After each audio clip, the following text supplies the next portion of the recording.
Welcome to week number 3, the shaking earth. As you recall from last week, we were looking at the tectonic processes on Earth that cause earthquakes. Well, this week we're going to take a little bit different look at earthquakes. We're going to be looking at something known as the Richter scale and how seismologists use the Richter scale in order to classify different earthquakes according to how much energy that the Earth releases at a particular moment in time.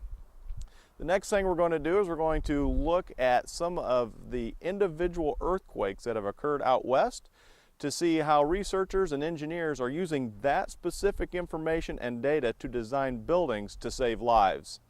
The third thing we're going to be doing is we're going to take an expanded look at earthquakes around the continental United States to see which areas are most prone to earthquakes, including here in the state of Indiana.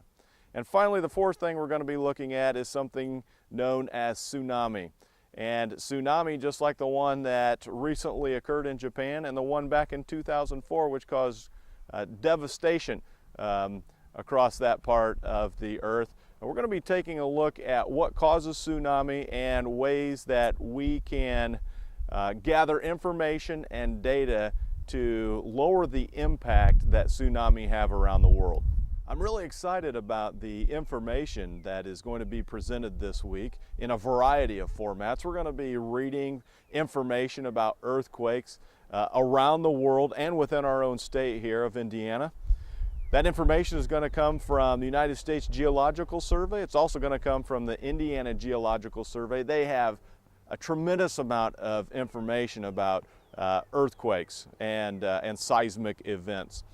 And then we're also going to be looking at a variety of videos, specifically the video from the tsunami of 2004 and all the devastation that took place over there. And then one thing we're going to be doing is kind of unique this week as well, is we're going to be keeping track of earthquakes as they occur. There's information that scientists put online where you can actually keep track of earthquakes as they occur. And so we're going to take a look at that site and keep track and see where and when earthquakes are occurring. It's a really eye-opening look to see that these earthquakes are occurring all the time, even though they don't directly relate to us here in Indiana on any specific day, but they are occurring at all times. So there's a lot of information this week, so let's go ahead and get started.